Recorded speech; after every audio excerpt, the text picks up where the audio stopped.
можно констатировать факт, что на территории Республики Коми регистрируется превышение эпидемического порога, то есть республика вступила, так называемый, в период эпидемического подъема.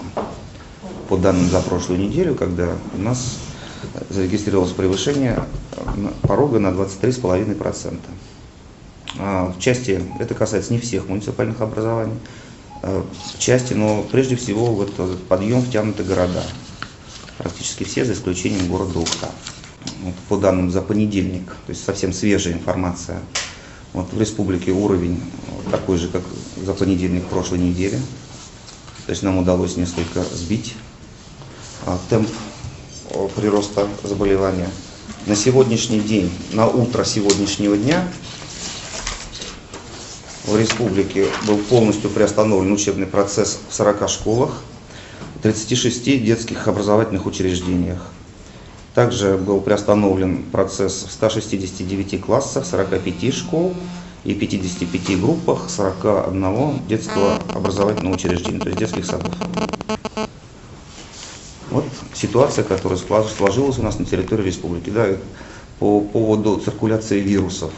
В республике регистрируется H1N109. Уже на территории 4 муниципальных образований мы его обнаружили. Вирусы гриппа Б и парагриппа. Хотим довести до населения, что нужно делать для того, чтобы не заболеть. Прежде всего. Вот эти мероприятия, поскольку вирусы у нас теперь везде, то для того, чтобы не заболеть, нужно соблюдать элементарные правила, которые общеизвестны.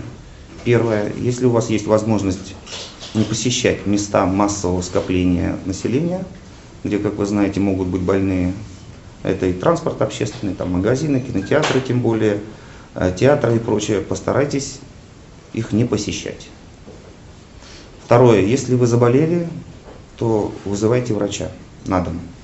Потому что только доктор сможет разобраться, что это за заболевание. Третье. К сожалению, мы сталкиваемся с проблемой, когда родители приводят больных детей в детские образовательные учреждения, либо отправляют их в школы. В школах тоже и в детских садах не реагируют на то, что ребенок болен, и принимают его в группу, либо допускают к учебному процессу в классе. Это хотелось бы обратиться к родителям.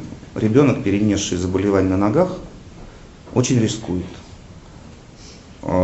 Именно поскольку у нас идет циркуляция H1N1, то все-таки это возможно сложнее. Я предлагаю не допускать таких детей в школу. И поэтому, в том числе решением санитарно-противоэпидемической комиссии на территории ряда муниципальных образований, а вся эта информация есть на сайте и Управления Роспотребнадзора, и Министерства здравоохранения, где и как приостанавливается учебный процесс.